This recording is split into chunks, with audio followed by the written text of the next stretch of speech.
Welcome to the 5-Minute Prime Podcast. Quick, actionable tips to master personal finance and real estate investing. In just 5 minutes a day, we'll help you build wealth and achieve financial freedom.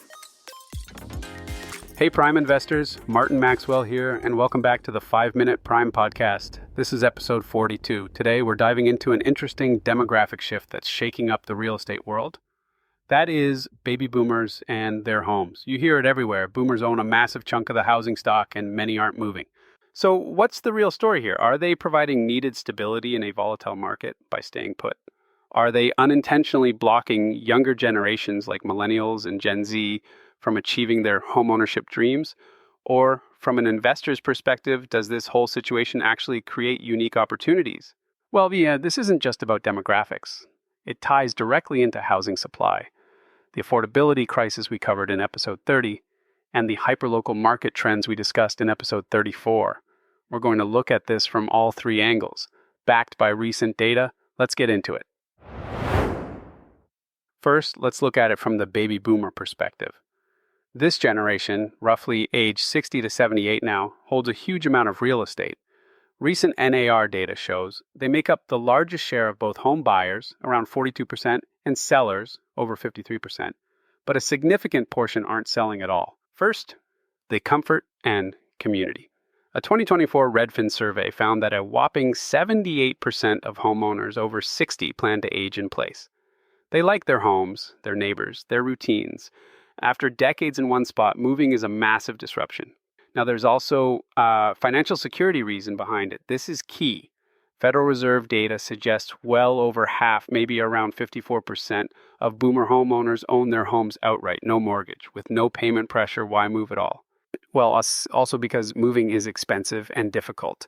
Selling costs money, buying costs money, and finding a suitable, smaller home in today's market isn't easy or cheap. The median home price nationally is hovering around $360,000 as of April 2025, according to Zillow data. Plus, many boomers have locked in low mortgage rates from years past, making the prospect of a new higher rate mortgage unappealing even if they did borrow. Check out our episode on lock-in effect if you haven't already. Additionally, market stabilization argument. From this view, boomers staying put prevents a massive flood of inventory hitting the market simultaneously. While inventory is up significantly year over year as of April 2025, around 19% nationally per Zillow, it's still below healthy pre-pandemic levels in many areas. A sudden sell-off by millions of boomers could theoretically destabilize prices. So their decision to stay provides a certain market stability.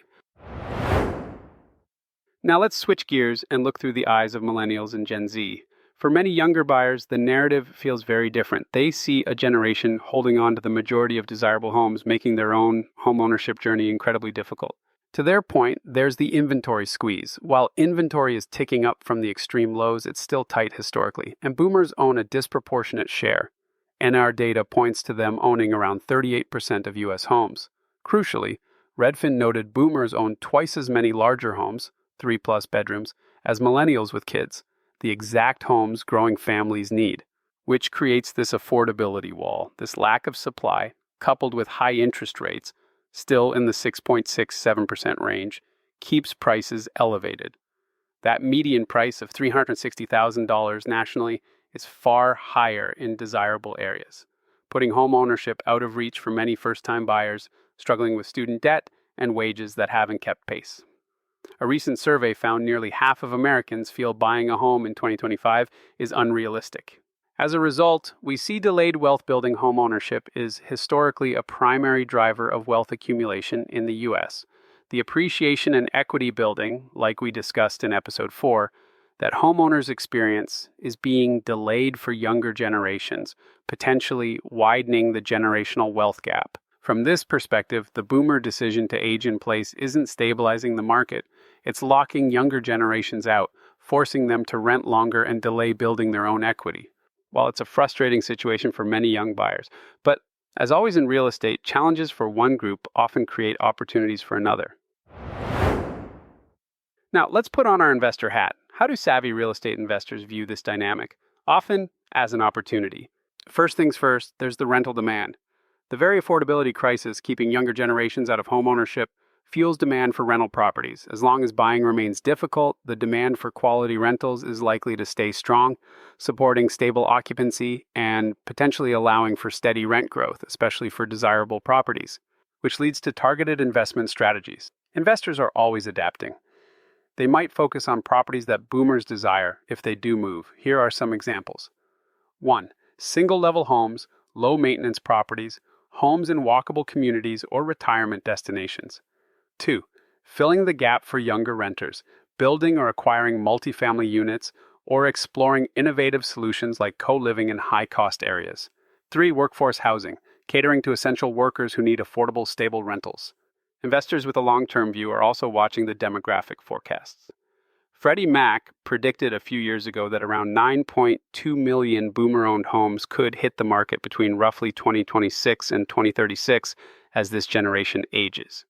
While this won't happen overnight, it represents a significant potential shift in inventory over the next decade, creating opportunities for investors prepared to acquire and potentially renovate these properties. Lastly, look at new construction where possible. While housing starts slumped earlier this year due to costs and rates, the underlying shortage means there's still immense pressure to build.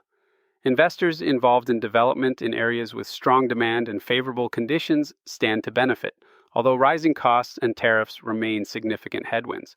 From the investor's viewpoint, the boomer effect, while contributing to market tightness, also creates specific demands and future opportunities that can be capitalized on with the right strategy and research. Remember the R for research in the Prime framework? Boomers staying put does prevent a destabilizing inventory shock, and their reasons, comfort, financial security, high moving costs, are perfectly valid. But their holding onto a large share of homes does exacerbate the supply shortage and affordability challenges facing younger buyers. And yes, these market conditions do create specific niches and long-term opportunities for savvy investors. What does this mean for you? If you're a boomer, consider your options thoughtfully. Does your large home still serve your needs? Could downsizing or exploring options like ADUs, where zoning allows, benefit you and free up housing? If you're a younger buyer, focus on what you can control. Get your finances prepared.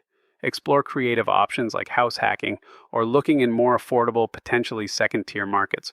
If you're an investor, recognize the opportunity but also the responsibility. Focus on creating value, providing quality housing, and understanding the specific needs of both boomers who might eventually sell and the younger generations seeking rentals. Now your challenge for today. Reflect on how this generational dynamic impacts you or your target market. If you're younger, research down payment assistance or FHA loan options. If you're a boomer, maybe research the cost and process of adding an ADU. If you're an investor, analyze the rental demand versus for sale inventory, specifically for 3+ bedroom homes in your area. And as always, if you found this episode insightful, please subscribe to the 5-Minute Prime podcast, share it with someone debating the housing market, and leave us a review. You can find more resources and tools at reiprime.com. I'm Martin Maxwell. Understanding these big demographic shifts is key to smart real estate strategy. Until next time, keep learning, keep adapting, and keep building your future.